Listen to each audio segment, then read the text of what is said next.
tá ao vivo. Só que fala mais alto, né? Boa noite, sejam todos bem-vindos novamente a uma live.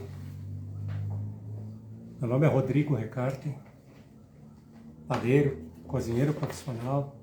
Quem ainda não me conhece, tenho formação em gastronomia, tenho curso superior em hotelaria, turismo, curso técnico em gastronomia e vários outros cursos, incluindo um curso de uma especialização em panificação. Jana, tudo bem? Seja bem-vinda. Pontual, hein? Gostei, isso é bom.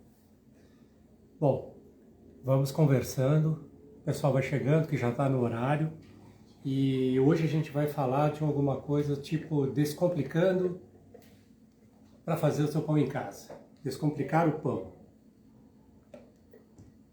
A gente sabe que fazer pão em casa é uma atividade terapêutica, uma atividade saudável e que te dá um baita de um bem-estar. E aqui eu vou dar uma breve pincelada, pode-se dizer, em alguns itens que a gente tem para fazer o pão. Falando desde os ingredientes, que os ingredientes que a gente utiliza, nós temos em casa. A gente pode começar com a farinha de trigo. A farinha de trigo, ela tem a branca, comum mais usada, né? E nós temos também a branca comum e hoje temos a branca especial, ou a branca para pães. E existe mais uma divisão relacionada às farinhas, que a gente tem farinha para bolos, farinha para pizzarias, para pizza, farinha para confeitaria, farinha para massa fresca. Então a gente tem aqui, por exemplo, eu vou só mostrar uma embalagem onde diz que nós temos aqui a farinha para pães. E nós temos uma outra embalagem aqui, que seria a farinha mais comum, que também atualmente estão chamando de farinha tipo 1. E todas aquelas farinhas que eu já falei. A farinha para pizza, a farinha para bolo, essas coisas assim. Cada uma com uma quantidade de proteína específica para o seu preparo. Além das farinhas, a gente tem outros ingredientes.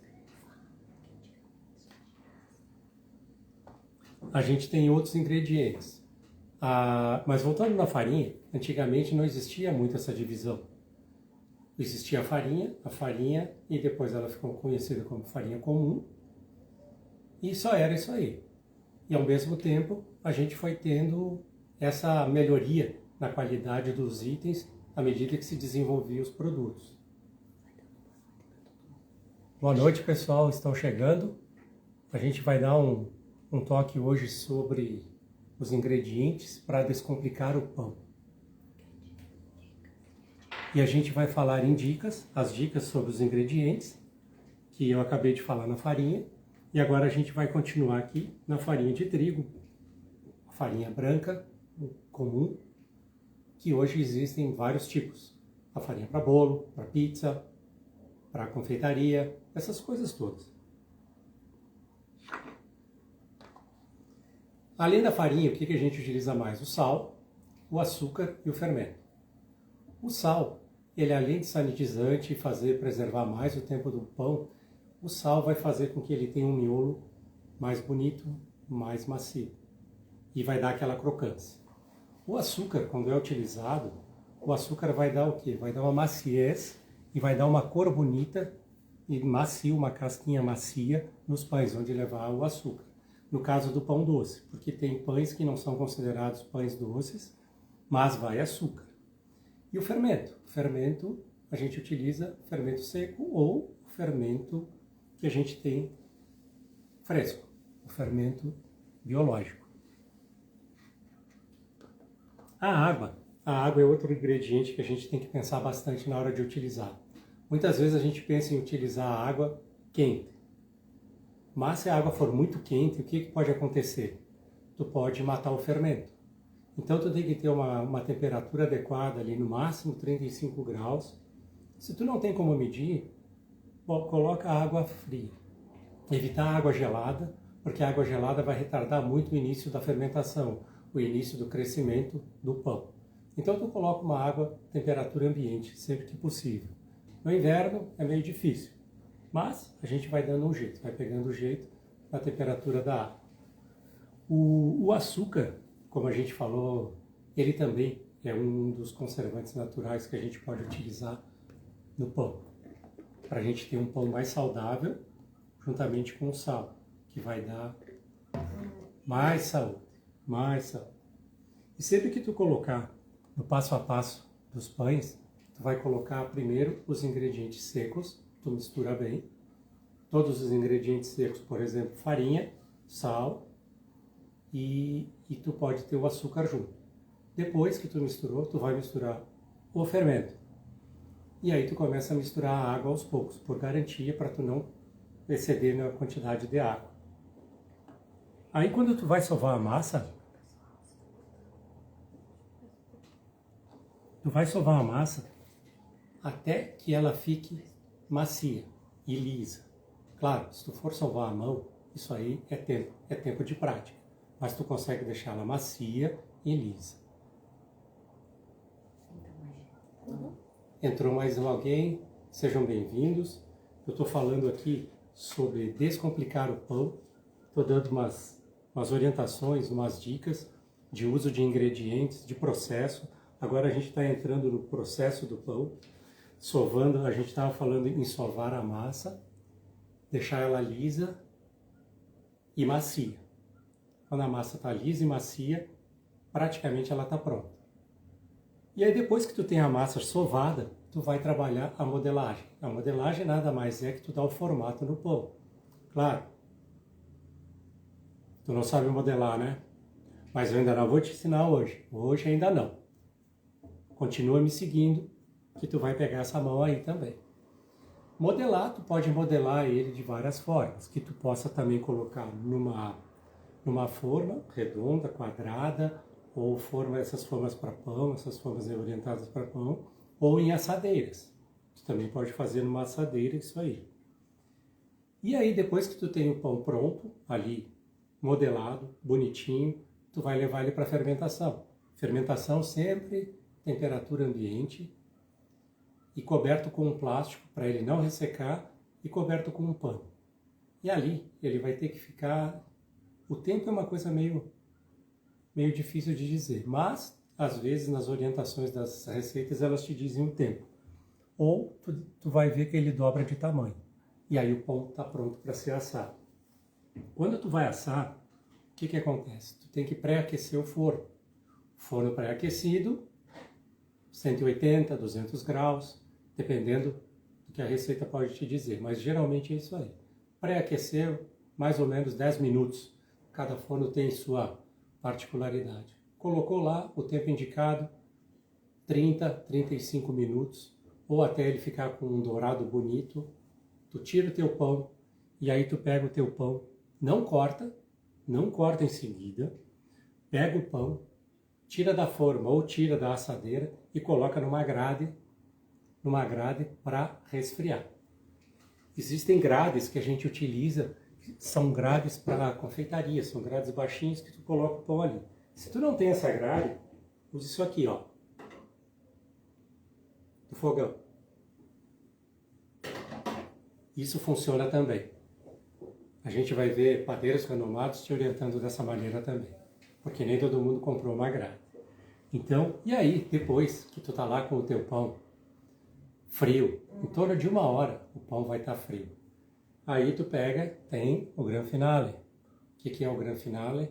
Tu vais pegar o teu pão, tu vais fatiar e vai servir um belo café da tarde com as pessoas que tu gosta, justamente com a tua família e os teus amigos. E todo mundo vai se deliciar com aquela beleza de pão que tu mesmo fez. Tu mesmo fez.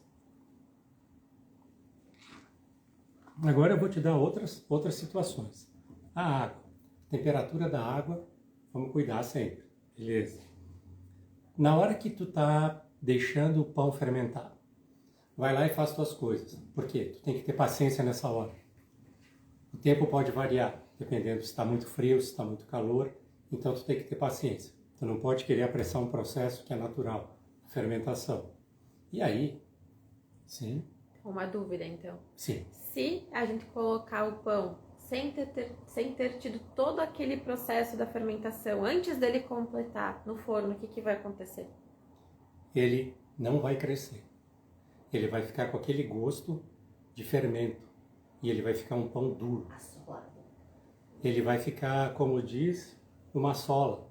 Porque ele não vai ter jeito de crescer. Porque não vai dar tempo de formação da rede do glúten, da proteína crescer e o pão ficar bonito e ficar saboroso. Porque o fermento não teve tempo de se alimentar.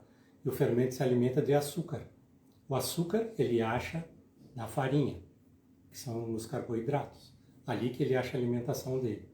Em alguns pães, tu ativa mais o processo com o açúcar na receita. Não quer dizer que o pão vai crescer mais rápido quando a receita tem açúcar. Mas é isso aí que acontece. Não vira pão. Qualquer coisa, se continuou com dúvida, pergunta depois. Falando na paciência novamente, a gente tem que ter paciência. Se tu tá meio estressado, meio nervoso, não fica olhando pro pão. Vai fazer alguma coisa que quando tu vê o pão tá crescido, bonito, esperando para ser assado. Assando é aquele cuidado, temperatura adequada, o forno pré-aquecido, tu coloca o pão ali, controla o tempo, controla ele como tá e depois a festa do pão do café da tarde. Outra coisa que a gente pode fazer nas receitas com os pães é tu agregar outros tipos de farinhas. Por exemplo, além da farinha branca, tu pode agregar farinhas integrais. As farinhas integrais, tu pode ter farinha de trigo, tu pode ter a farinha de centeio, tu pode ter outras farinhas também. E aí, tu pode ter ali, com essas farinhas, tu pode ter outras texturas, outros sabores, porque as farinhas integrais, elas vão te dar um sabor levemente diferente do que a farinha branca. E um sabor rústico, um sabor que a gente vai lembrar de algumas coisas. Sim. Boa noite, Marília, tudo bem? Ander, Tem mais gente. sejam bem-vindos todos. Não consigo puxar. Tem mais gente. Todo mundo seja bem-vindo. Boa noite. Eu estou falando de agregar outras farinhas na farinha branca. E a farinha branca, como a gente já sabe, ela se dispõe a ser a maior quantidade de farinha utilizada nas preparações, com exceção de alguns pães que são 100% integrais. Mas isso aí é questão de conversar depois. Falando no pão, a gente pode agregar também uvas passas, a gente pode agregar, sim. O Júnior tem uma dúvida. Sim, Júnior. E farinha de aveia? A farinha de aveia, sim. Tu pode utilizar a farinha de aveia na formulação do teu pão. A gente só tem que pensar o seguinte, a gente tem que pensar equilíbrio de quanto de farinha de aveia e quanto de farinha de trigo. Para tu ter uma ideia, os pães tradicionais ingleses são todos baseados em farinha de aveia. Então foi uma pergunta legal, porque é mais uma curiosidade que a gente vai gerando.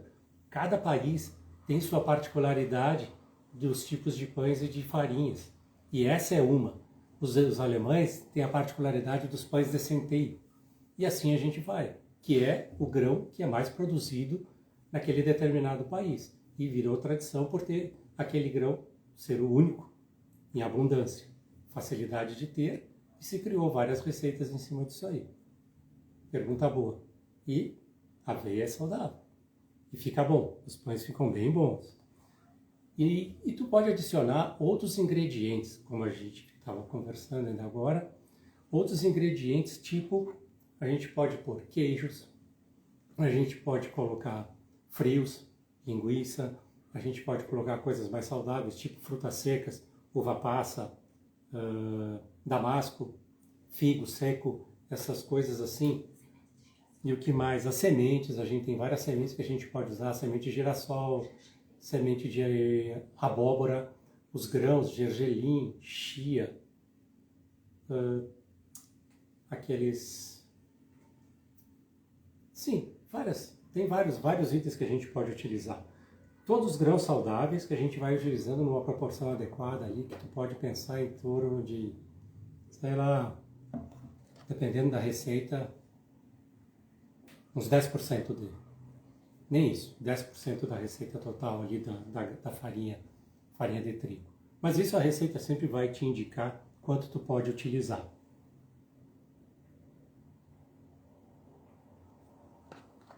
Para tu fazer isso tudo aí, tu não precisa ter muitas habilidades. O que é que tu tem que saber? Tu tem que saber uma maneira correta de fazer isso aí. E a maneira correta de fazer isso aí é ter conhecimento. E é esse conhecimento que eu quero mostrar.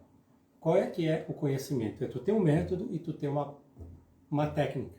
E tu vai desenvolver essa técnica fazendo. E agora, continua me seguindo aqui nas nossas redes sociais e tu tem que ver o seguinte, fazer pão é uma coisa gratificante, que vai te dar um bem-estar, vai te dar uma reunião, vai te dar muita coisa. E, na verdade, pão, para ser feito, não é um problema, não é um bicho, como se diz, de 7 cabeças. Só tem que ter conhecimento. E tu tendo conhecimento, tu vai em frente. E o que vai te gerar conhecimento? A capacidade de tu fazer teus pães da maneira que tu quiseres. E qual é a maneira que tu quer? Tu pode fazer isso aí de que maneira?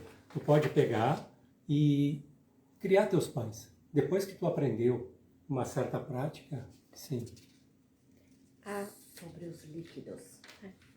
A Rita Rigo, ela mandou assim: eu coloco suco de laranja para substituir a água na massa do pão e ajuda na fermentação. Sim, ajuda na fermentação. E aí tu pode pensar também, já que ajuda na fermentação, tu pode pensar em reduzir a quantidade de fermento e calcular um tempo maior, de repente, para isso aí se tornar um pão mais saboroso, porque ele vai ter um tempo maior de fermentação e vai gerar outros sabores que a gente vai conseguindo com essa fermentação mais lenta.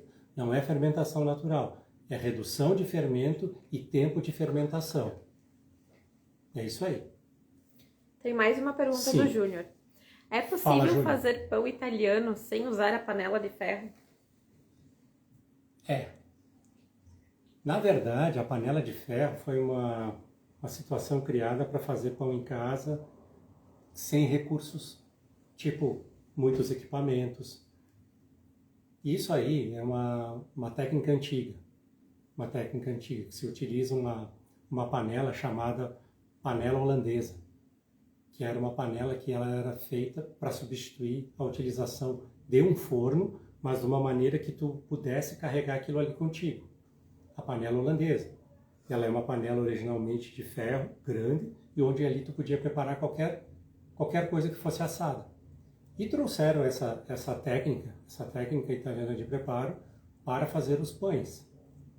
O pão italiano tu pode fazer de várias formas. Uma delas é dentro da panela, o que não significa que tu não vai aprender a fazer de uma outra maneira também. Certo, Júnior? Beleza? Bom. E aí os ingredientes, tu tem todos eles em casa. E aí tu vai começar a desenvolver as tuas habilidades. Fazer pão, escolher as farinhas que tu quer testar, tu colocar ali, por exemplo, assim, eu vou criar uma porcentagem de utilização de 3 farinhas diferentes. Aí tu vai ali, utiliza e vai vendo o resultado. Mas primeiro tu tem que desenvolver a tua técnica e aprender a fazer bem o pão. E aí tu vai criando as tuas receitas. Boa noite, pessoal. Sejam bem-vindos. A gente está aqui na nossa live, descomplicando fazer seu pão em casa. Estou tentando, mas vai dar certo. E aí tu vai ali fazendo o teu pão, tu vai escolhendo os teus ingredientes, tu vai ter o quê? O controle. Tu vai ter o controle dos ingredientes em si e dos ingredientes utilizados. Tu vai pensar assim, eu vou criar uma receita aqui onde eu reduzo um pouco de sal, reduzo o açúcar, deixo o pão melhor possível, sempre pensando em saúde e pensando em uma maneira de tu ter aquele teu pão. Queira ou não queira, cada um vai fazer o pão de um jeito, dentro das técnicas adequadas, dentro de ter aprendido o que tu precisa para saber fazer o teu pão em casa. E esses tempos aí, tu controla o processo de fermentação, tu reduz fermento de repente. Se tu está com mais tempo, tu reduz o fermento, daí tu vai aumentar o tempo da fermentação, como eu havia dito. Isso aí vai gerar outros sabores, outras texturas, outro tempo de fermentação e o pão vai ser mais saboroso. Com certeza ele vai ser um pão mais saboroso. Sem falar que o sabor e o frescor de ter um pão feito por ti, na tua casa, é uma coisa bem diferente. E aí tu fica um tempo comendo o pão que tu tá fazendo ali todo dia ou 2 vezes a cada 2 dias. E aí um dia tu faz um teste, pega e vai comer um pão que tu achava bem legal, que é industrializado, ou um pão de padaria. Faz esse teste, fica comendo um mês o pão que tu faz. Tu vai achar aquele pão que tu achava bem legal, extremamente doce, ou extremamente salgado, ou então com todos aqueles sabores que a gente não quer saber. Aí que está a outra situação. Quando tu está fazendo o teu pão, o que tu tem? Tu tem economia, tu vai economizar, tu vai comprar os ingredientes adequados e tu vai economizar, e tua produção naquele baixo custo vai ser maior do que tu ter que comprar pão em padaria ou supermercado. Aqueles pães que não dá muito certo. O Júnior tem mais uma pergunta. Fala, Júnior. A força da farinha em W faz muita diferença na produção dos pães? Até faz, mas no caso nosso aqui, que é pão caseiro, não vai fazer muita diferença não. Isso aí é para uma atividade mais, não que a atividade não seja artesanal, mas para uma atividade mais intensa, uma produção maior. Porque a força em W realmente é uma coisa que se procura para ter uma farinha que responda rápido e que te dê uma segurança maior na hora de tu ter que garantir uma produção de, por exemplo, assim, uma padaria que tem que produzir 10 tipos de pães e ter que produzir 350 unidades. Então tu tem que ter uma farinha realmente que te dê uma garantia.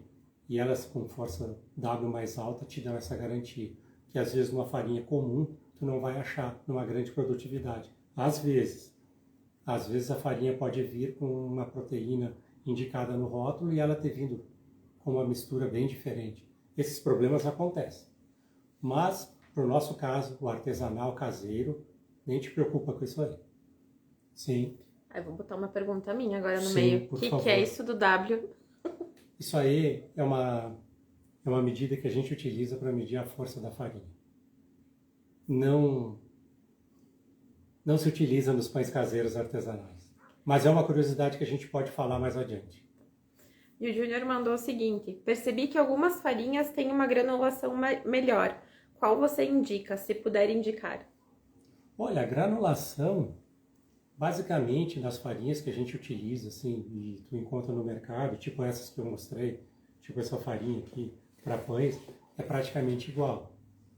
Só vai encontrar uma granulação um pouco diferente nas farinhas para desenvolver as pizzas e alguma coisa para massa fresca.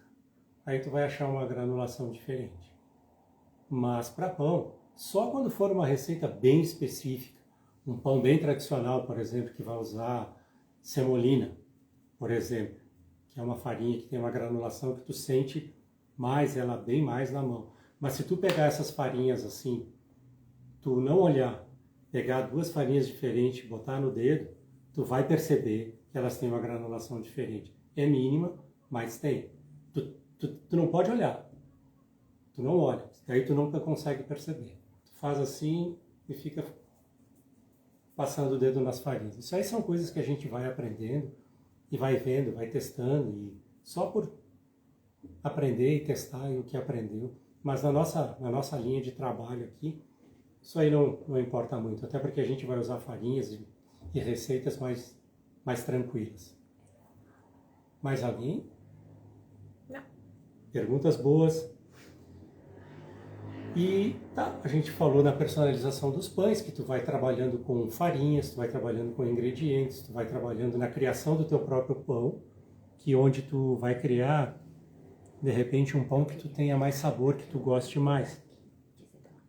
Ser uma atividade terapêutica e sem falar que tu vai... Sim. A Clau vai colocar essa cesta depois. Espera que eu vou mirar aqui. Ah, sim. Os nossos pães. Posso apresentá-los? Então, peraí que eu vou só ajeitar aqui para o pessoal poder ver. Tá bom. Pode... Bom, aqui, começando mais próximo. Farinhas que mais ou menos tu utiliza? Sim, sim. Eu vou falar dos pães e de cada um. Aqui a gente tem o nosso pão de milho, que ele vai aproximadamente 70% de farinha branca e o restante de farinha de trigo, de farinha de milho. Aqui nós temos o pão integral, 100% integral, 100% integral e com grãos e aveia. A cobertura de aveia pode variar, pode ser os grãos também. Ou ainda tu pode utilizar a farinha que tu mais tem na formulação. No caso aqui tem farinha de centeio e tem farinha de trigo integral. Tu pode fazer a cobertura que tu achar interessante. Na Alemanha eles fazem assim, o pão que tem maior quantidade de farinha é a cobertura que vai ter. Que daí tu identifica, aquele pão é centeio, aquele pão é farinha disso, pão é farinha daquilo. Aqui é um pão 50% integral, um semi-integral, um pão rústico. Aqui também é um pão rústico, basicamente os ingredientes simples que a gente utiliza, farinha, sal, fermento e água. Aqui também é outra formulação, são os ingredientes básicos. Aqui a gente tem uma baguete com um corte, que eu não lembro de que cidade é francesa, mas ela tem essa pestana. Os ingredientes básicos também. Focaccia, um pão de origem italiana, que a base dele, azeite de oliva, alecrim na massa, sal e a farinha em si. E a cobertura aqui, a gente fez uma proposta de linguiça calabresa com cebola e orégano, que fica bom também. Um pão de hambúrguer, que é uma massa mais rica, que vai açúcar, vai leite, vai ovos, vai... é isso aí, vai as farinhas, a farinha de trigo. E aqui, um pãozinho de origem argentina, que é com banha. Esse pão é com banha. Banha, gordura animal. Quem não conhece. É isso aí. Esses são alguns dos pães que... Fala um pouquinho mais desse que eu pão, produzo. Rodrigo, que tu desenvolveu. Esse pão aqui eu desenvolvi baseado numa receita de origem francesa. Ele é um pão que tem centeio. Ele tem centeio e ele tem farinha de trigo branca com centeio. Ele é semi-integral, porque a farinha de centeio é integral. Ele é um pão, ele é saboroso, ele é bonito, só que ele é rústico, ele é um pão rústico. Ele é um pão chamado pão completo, uma tradução do francês. E o pão completo nada mais é que pão integral. Pão integral. Diz que ele não tem lactose. Esse pão, ele não tem açúcar, ele não tem lactose e ele não tem... e ele não vai gordura também. Então ele é um pão bem interessante para quem gosta dessas opções de não ter sal, não ter muito sal, não ter muito açúcar, não ter nada de açúcar, não ter gordura. Então é uma opção interessante também. Porque esse pão aqui, ele já, apesar de ser 100% integral, ele já tem um pouco de gordura. Um óleo de milho. Óleo de milho. E aqui vai um pouco de gordura animal, aqui gordura vegetal, que é o azeite de oliva. E esses são alguns dos pães que a gente produz. O que vocês acharam dos pães? Eu vou dar uma lida aqui, tá? Eu quero que vocês já respondam, por favor. Porque tem pergunta e tem comentário também, tá? Só, pessoal, desculpa o ring, mas é que a gente tá tentando só ajustar ela. Sim, por favor. Então, a Denise Pujol pediu: qual a melhor opção em usar banha ou margarina? Leite ou leite em pó? Olha, margarina não é um ingrediente saudável, a gente sabe. Sempre que falar em margarina, vai ter opção. E a opção vai ser manteiga. A opção vai ser manteiga. Se a receita pede isso aí, é melhor tu utilizar isso aí. Não tentar substituir, por exemplo, por óleo de soja. Porque se a receita está formulada como manteiga ou margarina, se tu usar óleo de soja, pode acontecer de secar muito a massa. e dá uma diferença no final. A banha, a gordura suína, é uma opção também nas receitas que te indica gordura suína, gordura animal, banha. Tu utiliza sempre. É bom a gente não tentar substituir, porque com certeza pode dar um resultado final não muito agradável. O ideal é tu procurar receitas que tu que tu vai gostar mais daquele ingrediente. Por exemplo, a gordura vegetal. E aí, não tentar substituir assim de uma maneira esperando o resultado bom. Tu pode até tentar, mas acontece isso aí. O Júnior mandou, tá bonito, hein, quando foi mostrado a cesta. A Denise mandou, amei. Obrigado. A Janaína mandou, bah, deu água na boca. Jana, pode aparecer e traz manteiga, porque pão se come com manteiga. Bom, e aí, o que a gente vai, no dia a dia, desenvolvendo os nossos pães e a gente vai aprendendo. A gente vai aprendendo que, como eu estava falando, tu vai aprender a substituir de uma maneira adequada. Não vai substituir toda aquela quantidade que diz, se eu vou botar toda a quantidade equivalente de uma gordura para a outra, pode acontecer algum problema. Então, tu vai substituindo até tu achar o ponto ideal, que é o que a gente estava conversando ontem, criar a tua própria receita. E criando a tua própria receita, o que tu vai fazer? Tu vai ter um hobby criativo. E a criatividade é uma coisa interessante. Se tu não trabalhar com ela, tu não vai ter criatividade nunca. O Júnior tem mais uma pergunta. Você usa melhorador de farinha nas suas receitas? Como eu faço pão direto, uso um fermento que tem melhorador de farinha. Gostei dele para o pão. Olha, eu... Peraí. Também comecei a usar a biga, mas ainda estou testando. A biga é uma coisa, é um pré-fermento. E o melhorador é outro. O melhorador de farinha eu não utilizo. Até porque o melhorador de farinha, o que são? São ácidos que há um tempo atrás voltaram a ter na farinha. Porque esses ácidos eram retirados da farinha, envelopados e vendidos separadamente. Isso aí, se tu tem uma grande escala, o que acontece? Tu tem que ter uma farinha interessante, com um W mais potente. O melhorador são ácidos. Tu vai ler ali, deixa eu até dar uma olhada.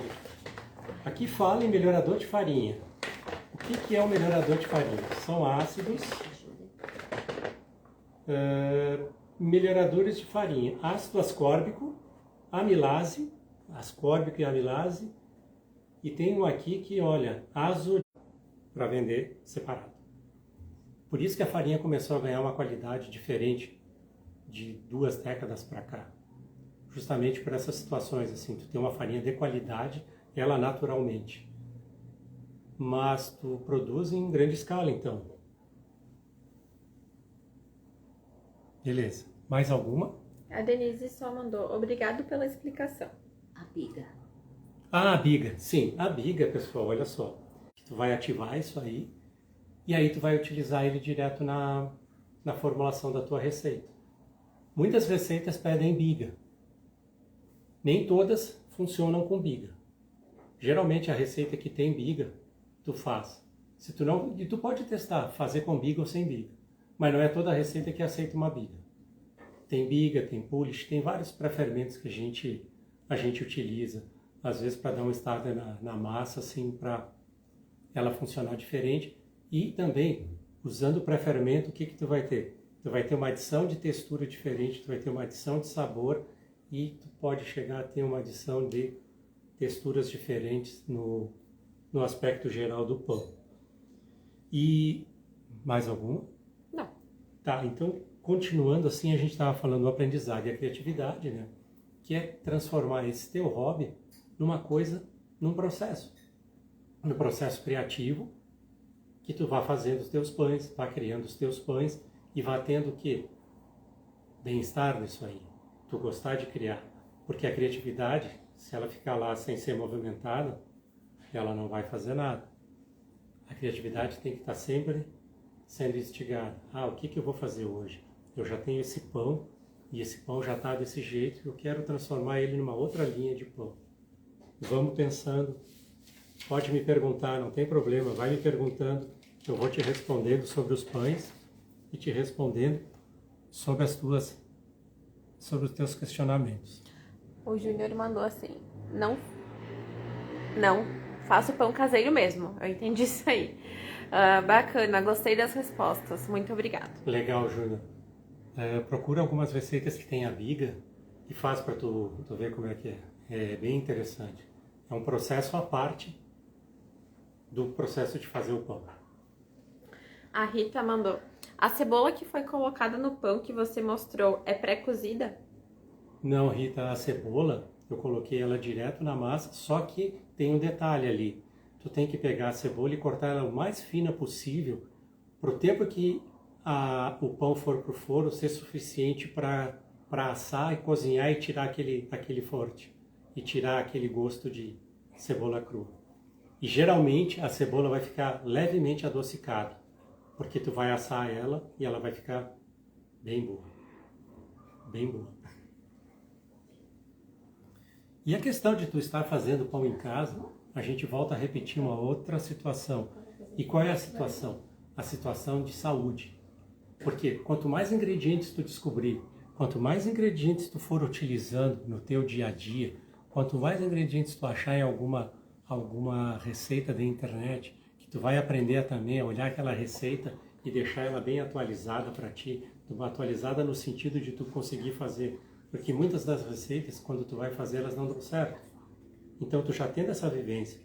E aí tu vai criando novidades, tu vai descobrindo tipos de pães, tu vai descobrir pães que não levam fermento, tu vai descobrir pães que não levam sal, tu vai descobrir pães que, por exemplo, eles têm uma sova diferente do que a gente conhece.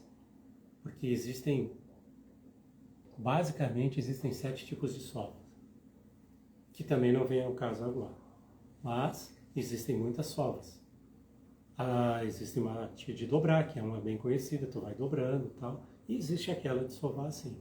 Existem sovas específicas para pães doces, que tu vai batendo, aquela batida diferente. E assim vai. São coisas que tu vai descobrindo depois que tu pegar a tua mão boa para desenvolver as tuas receitas, desenvolver o teu pão do jeito que tu gosta, com os ingredientes que tu gosta.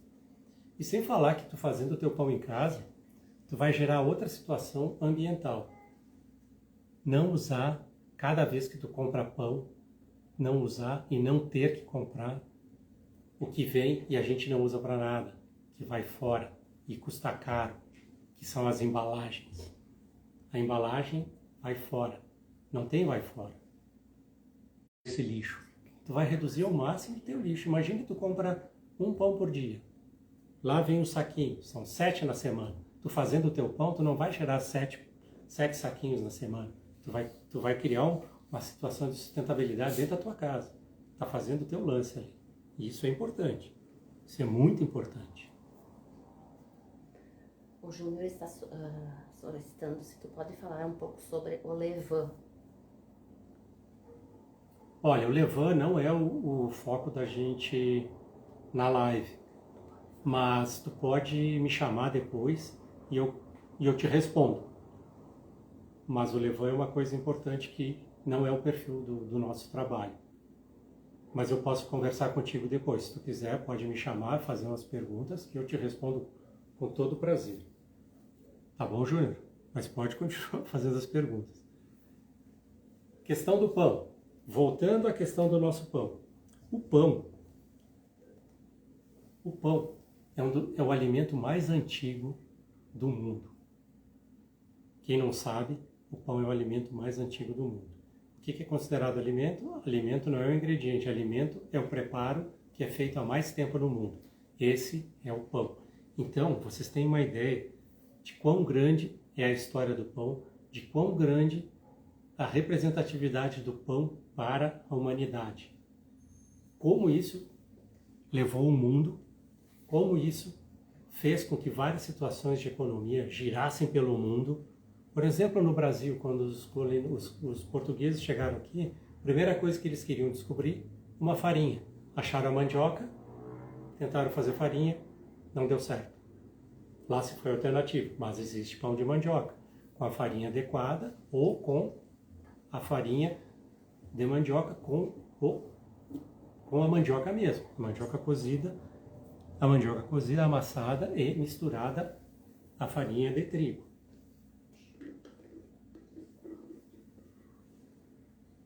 O pão, o alimento mais antigo do mundo, apesar de tudo, ele teve uma evolução e essa evolução chegou nos pães que a gente tem hoje.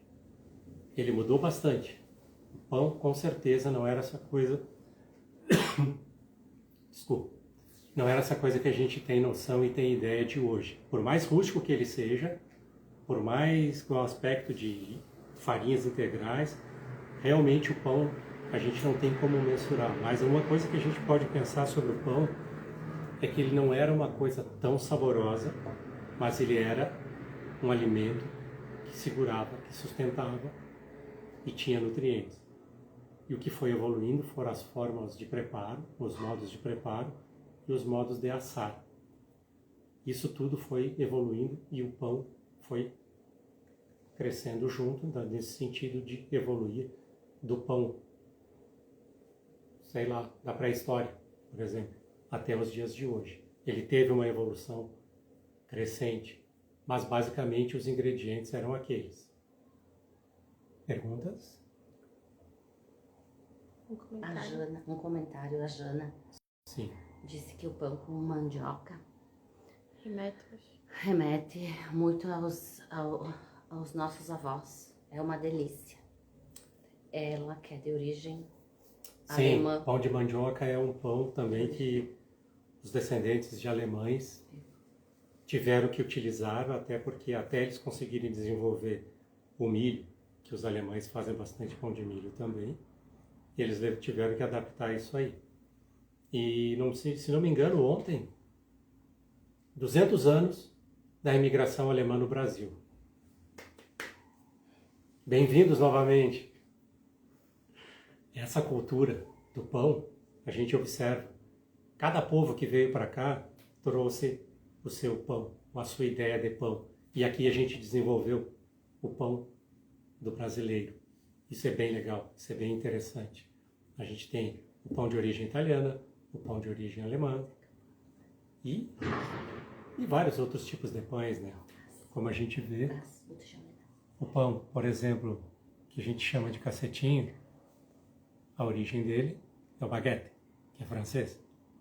Então a gente tem bastante origem e o brasileiro tem uma capacidade tremenda que é adaptar e fazer o seu próprio pão. Mas nós temos nossos pães também.